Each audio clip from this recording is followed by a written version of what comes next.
छोटी छोटी बातें कभी कभी जीवन में जहर घोल देती हैं। सोच की बात होती है कि आप सामने वाले को किस नज़रिए से और कितना तक समझ रहे हैं। शक की सुई अगर एक बार पनप गई तो समझिए वो पूरे रिश्ते को बर्बाद कर देती है।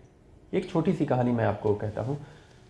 दो दोस्त थे, बचपन से ही दोनों में बहुत ही गहरी मित्रता थी।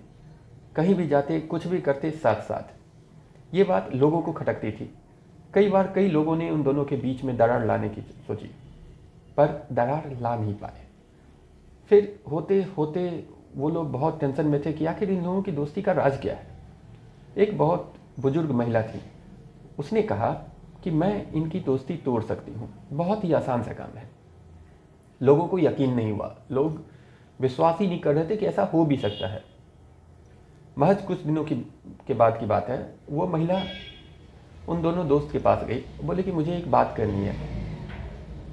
दोनों दोस्त ने कहा हाँ कर, कहिए क्या बात करनी है। उसने कहा नहीं, मुझे अकेले में तुमसे बात करनी है। उसमें से एक दोस्त को उसने ये बात कही और वो ले करके उस दोस्त को, उसके जो दूसरे फ्रेंड थे, उसको लेकर के वो दूर चली।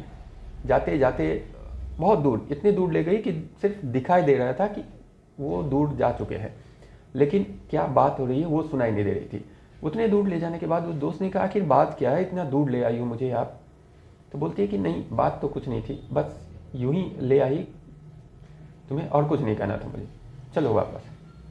आए, उसके दोस्त ने पूछा आखिर उस बूढ़ी औरत तुमको उतना दूर ले जाके क्या कहना वाली थी, क्या कही उन्होंने ये बात।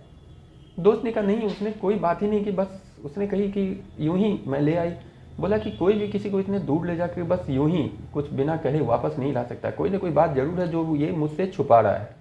और उसी दिन उनके मन में शक घुस गया, और एक बार अगर शक कहीं भी घुसता है तो फिर वो रिश्ता कायम नहीं रहता है। इसीलिए कहते हैं कि रिश्ते में विश्वास जरूर रखिए।